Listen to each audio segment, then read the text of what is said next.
Hi, everyone. Thank you very much for coming to the session. We're going to talk about application questions and cover letters as part of the process for applying to finance and consulting companies. Now, I want to keep this short, mainly because the main takeaway from this video should be not to spend too long on this.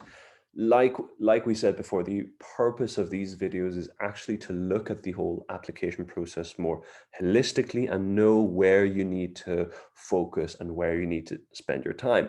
It is not on this stuff because the unspoken truth of the whole application process is that no one reads this stuff. They might glance at it absolutely barely. They might look to see if you've done it or if you have a crippling amount of spelling errors or mistakes on it, but otherwise, no one really pays attention to this. So the whole purpose of the video is to talk you through how you can become really efficient at pumping out these application questions and cover letters.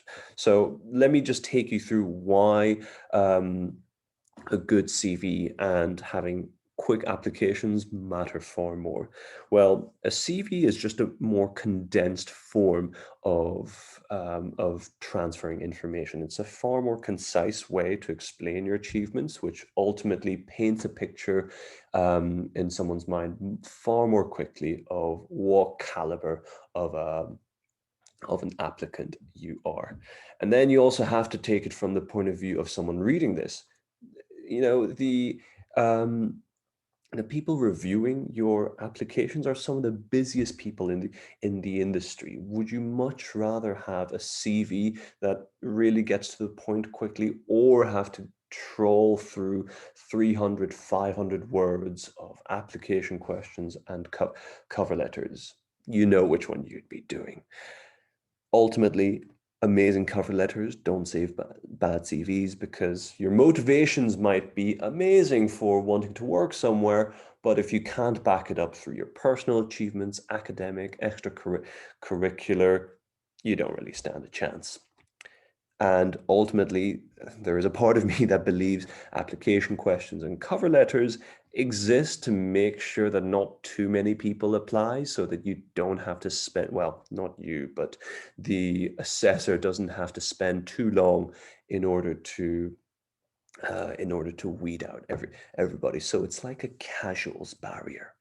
So now let's talk about how we can balance the time you spend on this versus good content, or let's say like not bad content. So ultimately, your goal is not to spend too long on this, and instead just settle for something decent. Focus focus on a little bit focus on a little bit of quality, but well formatted, and more importantly, reusable answers. So to do that, you're going to rely on four key pillars. First, and probably most importantly, is to work on your interview answers first, because much of the content that you'll be using for your application questions and your cover letters are going to be based on those really common motivational and competency questions. Motivational questions like, why do you want to work for this company, this industry? Why should we choose you? Strengths and weaknesses. Competency questions are anything along the lines of, tell me about a time when you XYZ. You'll have these things coming out of your ears. So the idea is to work on these interview answers first. Even rough is fine. You don't need to get it perfect, and then to reuse it when you're pumping out these applications. So it's like killing two birds with one stone. Secondly, it doesn't have to be perfect. You're not creating a work of Shakespeare. Just put your point down, back it up with personal evidence, rinse and repeat. We're going to talk about that in the coming up sections. Create templates, especially for cover letters, because you want to be able to reuse most of the content. You don't want to make unique content for every single company. Like, you just don't have that much time to spend. Again, one of the reasons why we talk about using interview answers first, because you can use those answers in your interview, you can use them in pumping out application questions and cover letters.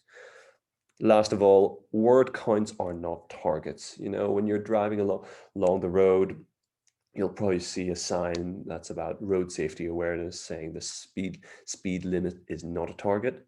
It's the exact same thing here.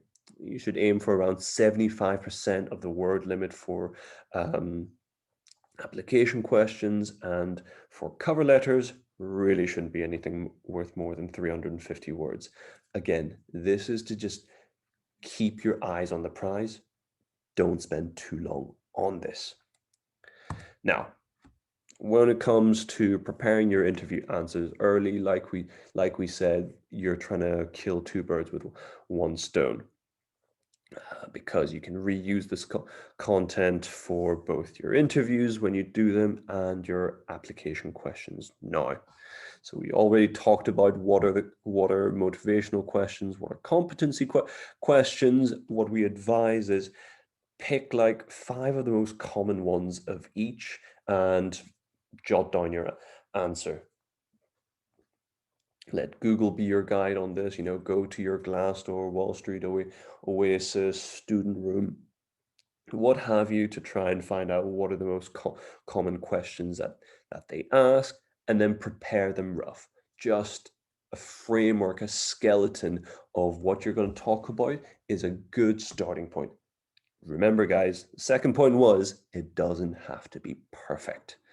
Now, we're going to talk about the kind of in-depth skills on structuring interview answers in the next series of videos. So have a look at that if you need some inspirations for what to write about. Now, speaking of inspirations and structuring answers, this is specific for application questions that are along the lines of, you know, why do you want to work here, slash industry slash company. And also generally these kind of motivational questions, but the structure you can take is essentially repeating a cycle of you put down your point, you put down your evidence from your personal experiences, and then talk about why this matters. So in this sample question, let's say if Goldman Sachs was to ask you, why do you want to work at Goldman Sachs? Your example answer would take this form. Now, where is the point? The point is, I was hugely drawn to the company's impressive technical infrastructure. So impressive technical infrastructure, that's the point. You know, it's at least Goldman likes to think of itself as a very tech savvy workplace. I think back when Lloyd Blankfein was CEO, he proudly called Goldman a tech company, as much as they would like to think that. And then you put down, and then you kind of expand on it. Give your examples here. You're talking about SecDB, Symphony Messenger, it's fintech and investments, and then you talk about why this matters, slash the kind of evidence or how it relates to your personal experiences. So here we've gone for a lot more of the why does this matter part, because we're essentially saying, well, it resonates strongly with my analytical background, and also having a more technically capable firm means that you're going to be able to do your job far better. And of course, underpins future success, because if you do better, company does better, and so on. Now, if it was a slightly different kind of question, maybe it's around, you know, why would you be a great addition to the company, or why should we choose you? Essentially the why me question. You'd put down a point saying like, oh, well, I've always been very analytical, and then you back it up with an evidence from your personal experience. That goes on to the kind of evidence side of the second point. And what you do is you just repeat these kind of things 2 or 3 times. By repeat, I mean you find a different point, back it up with different evidence, or say why it matters. You don't just copy and paste these things a few times. I'm saying it just because some person is going to take this a little bit too literally. All right, next up, cover letters. Same sort of spiel. In terms of the sections, you're going to have the address, title, why me, why the industry, and why the company. People like to change the why me, why the industry, why the company around. I cannot tell you how much I don't care. Again, focus on the important stuff. It's for you to pump these things out as quickly and as painlessly as possible. The only things that should change when you're creating this template of a cover letter is the address and why the company, for pretty obvious reasons. As we talked about before, stick to less than 350 words and have the kind of same structure as application questions. You put your point and then you back it up with evidence or talk about why it matters to you, rinse and repeat until you hit the word limit. And in terms of just an actual example, this is what it could potentially look like. Again, a lot of people have various different formats. Pick whichever one, just use it as a template. No one's going to care that much. And then just starting from top to bottom, you've got your address. If you're lucky enough to live in Chain Row, you've got their address. You've got the date of today. Again, if it's out by a few days, no one cares. Don't ask me questions on it. If you know the hiring manager, great, put that down. But most likely, in 95% of the cases, you won't. Title should always be regarding and then name of the position, like IBD analyst, intern, sales and trading summer intern, whatever.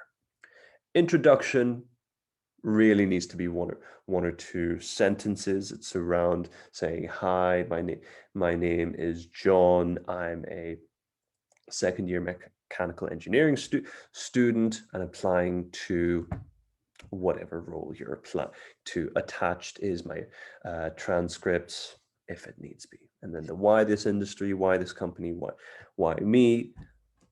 I will refer you back to the structure we talked about in the application question section.